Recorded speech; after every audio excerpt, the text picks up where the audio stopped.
पूंडरी हलके के आजाद प्रत्याशी सज्जन सिंह ढुल ने पिछले 3 दिनों में 3 बड़े आयोजन करके मुख्य मुकाबले में आ गए हैं। पहले सज्जन ढुल ने ढांडा में विशाल पैदल मार्च निकालते हुए डोर टू डोर किया और लोगों से वोट की अपील की। इसके बाद पाई से भाड़ा करोड़ा होते हुए दर्जनों गाँव में विशाल रोड शो निकाला, जिसमें शामिल हुए हजारों वाहनों को देख लोग कहने लगे कि सज्जन ढुल ही पूंडरी के अगले विधायक होंगे।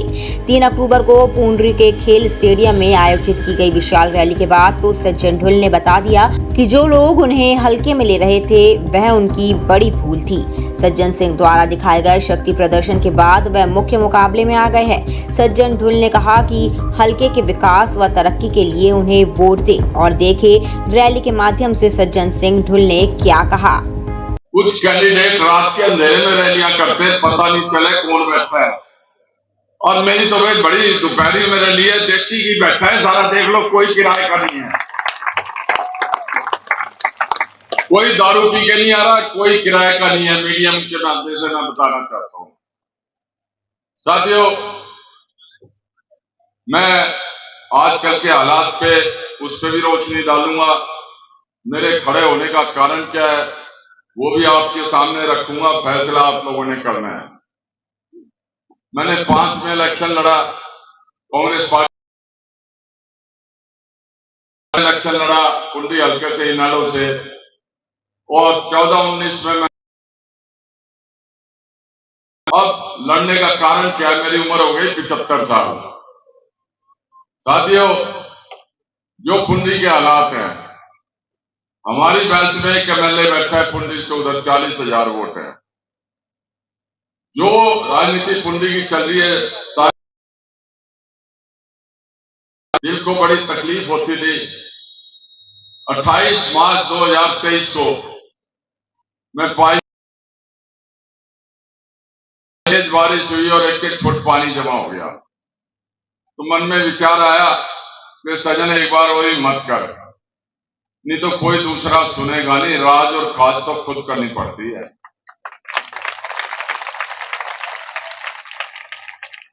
देखो, किसी पार्टी का सहारा मिल जाए तो ये बहुत बड़ी बात है। इलेक्शन जो है ना थोड़ा आसान हो जाता है।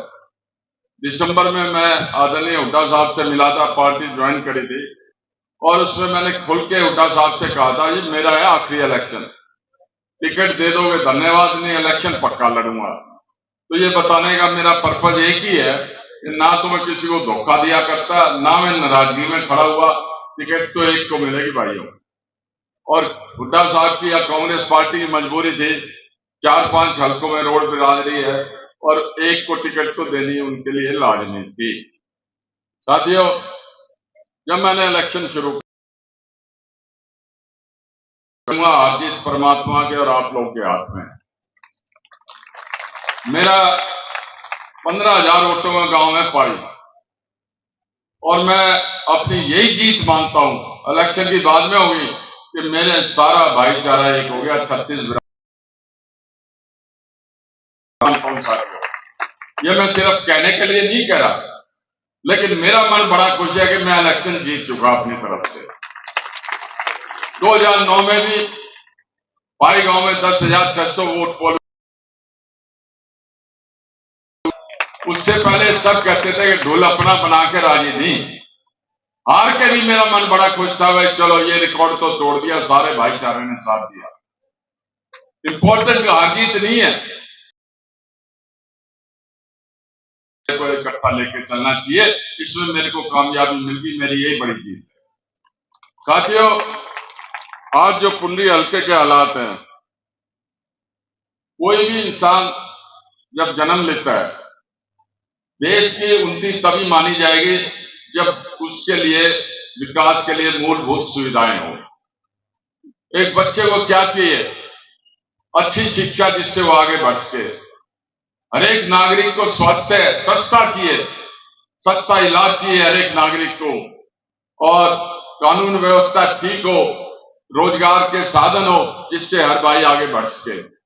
लेकिन इसमें हम बहुत पिछड़ गए साथियों। इसका एक कारण मैं ये भी मानता हूं कि जो उम्मीदवार चुन के भेजे जाते हैं उनकी क्वालिफिकेशन कोई नहीं देखता। साथियों, रोजगार की मैं चर्चा करूं आप सबको पता है हमारे 15-20 हजार बच्चे जमीनें बेच के विदेशों में गए हैं। रोजगार के लिए अपना घर कोई नहीं छोड़ता, लेकिन उन बच्चों की मजबूरी है। और वहां भी हालात विदेशों में ये नहीं कि सबको रोजगार मिल जाता है, वहां भी उन्हें संघर्ष करना पड़ता है। इस सरकार ने तो रोजगार ना देने की कसम खा ली साथियों। एक कौशल विभाग बनाया था, पहले अफसर डीसी रेट पे लगा देते थे छोटी मोटी, वो भी अपने अधीन कर ली सरकार ने कौशल विभाग में। वहां जो भ्रष्टाचार हुआ सबको पता है, एमडी के खिलाफ भी एफआईआर हुई थी, भ्रष्टाचार के आरोप लगे थे, और उसके माध्यम क्या देते हैं 15-20 हजार की कच्ची नौकरी।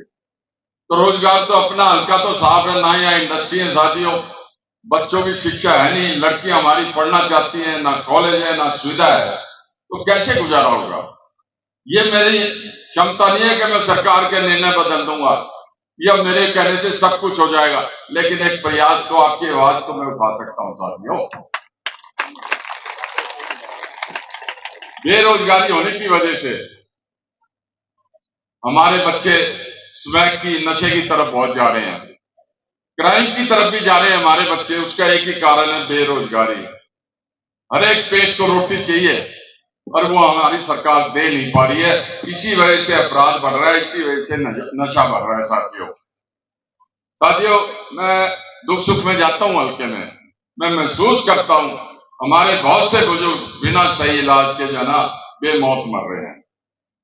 उन पे गरीबी है, सरकारी अस्पतालों में इलाज होता नहीं ढंग से, प्राइवेट हॉस्पिटल में जाने की उनकी क्षमता नहीं है। ये भी हमारे देश का एक दुर्भाग्य है साथियों।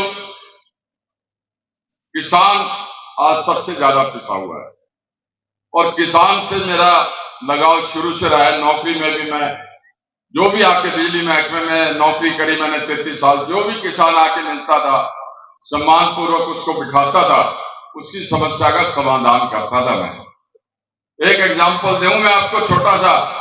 मैं एसडीओ था ईस्ट में अंबाला, जब सरकार पुलिस भेजती थी डिफॉल्टी अमाउंट पैसा बकाया उगाही करने के लिए, एक बहुत बढ़िया जमींदार खाता पीता 50-100 किले के मालिक मेरे दफ्तर में आके रो पड़ा कि मेरे घर पुलिस आई, जबकि मैंने एक पैसा उसका देना नहीं है, और बताओ मैं क्या करूंगा। मैंने 4 घंटे लगाए वहां और उसका सारा बिल ठीक करके उसके हाथ में अपने दस्तखत करके दे दिए, तेरी तरफ कोई बकाया नहीं, और वो किसान वहीं रोने लग गया। बल्लभगढ़ में एक्शन था। ये छोटी छोटी बातें किसानों के प्रति मैं बता रहा हूं। ग्रीवेंसेस कमेटी की मीटिंग थी, एक किसान आता हर एक मीटिंग में आके रोने लग जाता। उस किसान का ट्यूबवेल बोर फेल हो गया था और उसने एक्शन ने ठीक से गाइड नहीं करा, उसने कनेक्शन कटवा दिया, दूसरी जगह बोर्ड लगा तो कहने लगे ज्यादा इसमें तो सालों लगेंगे। अब किसान क्या करे। डीसी साहब ने मेरे से कहा एक्शन साहब इसका कुछ समाधान करो। मैं कहा चलो कोई मेरे पे डिसिप्लिन एक्शन हो, कानून के खिलाफ जाके मैं करूंगा, और मैंने उस किसान का कनेक्शन करवाया, मेरे दफ्तर में आके रो गया। ये बहुत बड़ा इनाम है मेरे लिए, किसी भाई का दुख दूर कर सकूं। तो आज किसानों की क्या हालत है भाइयों। पहले चौधरी देवीलाल जी के टाइम में ट्यूबवेल कनेक्शन कितने में होता था, 500-700 रुपए में। आज लाखों रुपए खर्च करने पड़ते हैं, और लोड बढ़वाना कुछ डार्क जोन सरकार ने बना दिए हैं। ये डार्क जोन, ये राजौन साइड अपना लोड भी नहीं बढ़ा सकते हो। फैक्ट्री जितनी मर्जी लगे, उनको सब्सिडी भी दी जाती है, सब्सिडी के नाम पे लूट भी मची हुई है, वो वही प्रदूषण नहीं फैलाते। ये किसान अगर अपनी खेती करना चाहता है, उसके रोड़े क्यों अटकाते हैं। ट्रांसफॉर्मर डैमेज हो जाए कोई सुनवाई नहीं, हफ्ते हफ्ते चक्कर काटते हैं। साथियों आज मंडी का हाल देख लो, किसान का उगाया हुआ सोना मंडी में सड़कों पे पड़ा हुआ है। 4-5 दिन पहले बारिश आई, रात को पाई मंडी में गया मैं, 6-6 इंच पानी में फसल पड़ी थी। कौन है इसके लिए जिम्मेदार? हमारी सरकार जिम्मेदार है इसके लिए। और सरकार कौन बनाता है? आप लोग बनाते हैं, याद रखना मेरी बात को। साथियों किसान उबर नहीं पाएगा इस सरकार में। पिछली बार गेहूं की जब फसल थी, मंडी के ताले लगा दिए, सोलू माजरा ले जाओ अपनी फसल जाके, और वहां पे 2-2 दिन ट्रॉली लिए किसान सड़कों पे खड़ा है, मक्खी मच्छरों में, ना खाने का इंतजाम। जब नंबर आता है तो कहते हैं इससे मॉइस्चर नमी ज्यादा है, अपनी उल्टी ले जाओ। इससे ज्यादा बेइज्जती कर सकती है सरकार किसानों की? कोई आंसू नहीं पूछेगा किसानों का। सरकार एक साथियों मैं और आपके आगे बात कहना चाहूंगा, ये पृथ्वी जो है ना हमारी 5 तत्व से बनी है और भगवान शब्द की रचना भी जो है ना उसी 5 तत्वों पे है। वैसे भूमि पृथ्वी हमारी, जैसे गगन आकाश, ऐसे आग, वैसे वायु, नैसे नीर पानी। और इंसान को जिंदा रहने के लिए एक तत्व की और जरूरत है, वो है अनाज। अनाज कौन उगाता है? किसान रूपी भगवान वो अनाज पैदा करता है जिससे लोग जिंदा रह सकें। और इस सरकार में सबसे ज्यादा दुर्गति इसी भगवान की हो रही है। साथियों, मैं कोई सिस्टम को नहीं बदल सकता, मैं इस सिस्टम को नहीं बदल सकता, लेकिन आपका दुख सुख का भागीदार हूं। सारे सोने के बन के आएंगे इस टाइम वोट मांगने आपसे, कोई जाति के नाम पे मांगेगा। फैसला मेरी माताओं बहनों को और हल्के के लोगों ने करना है। एक चीज और पक्की गांठ बांध लियो, जातिवाद पे जो राजनीति करेगा, किसी ने फंदे बिठाए, किसी ने सिराने बिठाता है, वो आपका भला कभी नहीं कर। कोई शोषित समाज के नाम पे दबंग जाति के पुतले फूंकता है, वो भला कर सकता है किसी का? वो जाति सत्य सिलेंडर हो तो भाई हमारा रिपोर्टर है पाई का कहां है, मंच पे आ जाए। सिलेंडर ही दे रहा भाई। 3-4 दिन पहले पाई में रात को एक प्रत्याशी ने रैली कर लेके आते हैं। ये भी बता दूंगा, इस बच्चे ने जाकर उनका इंटरव्यू लिया, भाई किसकी रैली से? किसी ने फिर नाम लिया, कल हाँ यहीं के हैं। और फिर कुछ बच्चों ने चढ़ के इसका मोबाइल खोज लिया, इसकी पिटाई करी, आज भी इसको धमकी दी जाती है। ऐसे लोग समाज का भला कर सकते हैं साथियों? एक रिपोर्टर से उसका मोबाइल छीन लिया, इसकी पिटाई करी, इसको धमकी मिल रही है, बेटे बात तेरा हाथ लगाएंगे तो पहले मेरी छाती अड़ेगी। साथियों, आज मीडिया के माध्यम से बहुत से चैनल शायद लाइव दिखा रहे होंगे। बहनों और बुजुर्गों भाइयों से अपील करता हूं कि अपना वोट डालने से पहले एक बार सोच लेना। सब सुनने के बन के आएंगे आपके पास वोट। मैं बुरा हूं, मेरे को मत दो, मैं नहीं कहता मेरे को दो, मेरे से ज्यादा क्वालिफाइड कौन है? लेकिन खाली क्वालिफिकेशन पे तो वोट नहीं मिलती, आदमी की नीयत भी ठीक होनी देने की। अगर आप मेरे पक्ष में वोट देके मेरे को विजयी बनाएंगे, मैं ये विश्वास दिलाता हूं साथियों, कोई भ्रष्टाचार नहीं होगा। छत्तीस बिरादरी का सम्मान करूंगा, सिर्फ वोटों के लिए अपील नहीं कर रहा हूं मैं लेकिन जो हालात है, मेरा एक प्रयास रहेगा इस जातिवादी के कैंसर को हम समाज से खत्म करें। साथियों, कैंडिडेट तो सब सोने के बन के आएंगे, कौन सा ठीक काम करेगा नहीं करेगा, आने वाले 5 साल आपको कैसे चाहिए, ये फैसला मेरी माताओं बहनों को और बुजुर्गों को करना है। अपने बच्चों का भविष्य बनाना है। ये नहीं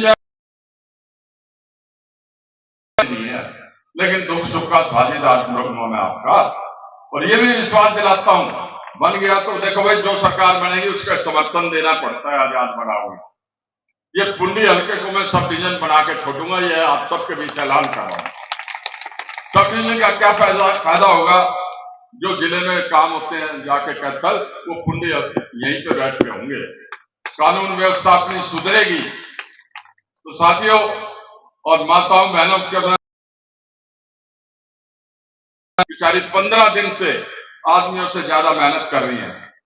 11 बजे चूल्हा चौका करके और 4 बजे तक हंसती जाती है, हंसती आती है।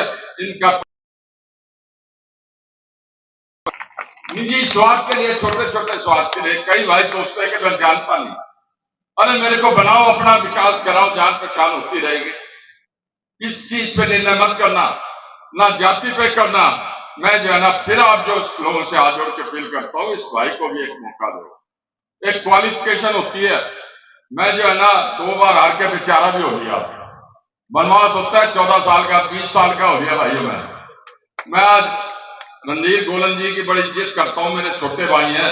मैंने कहा था परमा मन भी दे दे, मैं भी रो के जाना MLA बन जाऊं, दिया नहीं उन्होंने। कल ना